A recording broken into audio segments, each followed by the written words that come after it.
Schwann দূর থেকে bat চালানো, সংযোগ অতটা মধুর হয়নি। অভিজিৎ দৌড়ে এসে ফিল্ডিং করলেন, তবে প্রথম বলে একটি রান। পপের দিকে প্রীতম, গতি আছে, বেশ পেস রয়েছে। প্রথম ম্যাচ জেতা আমার 3টি বলতে 1টি রান। চতুর্থ বলেই শুভঙ্করের ভয়ঙ্কর ব্যাটিং।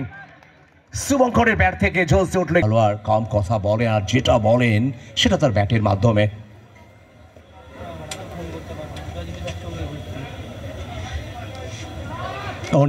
অনেকটা রুম ছিল লেগ স্টাম্পের বাইরে, জায়গা করে ফাইন লেগের উপর দিয়ে ফাইন খেললেন। আবার ওভার বাউন্ডারি, কোথাও যেন একটু দরকার।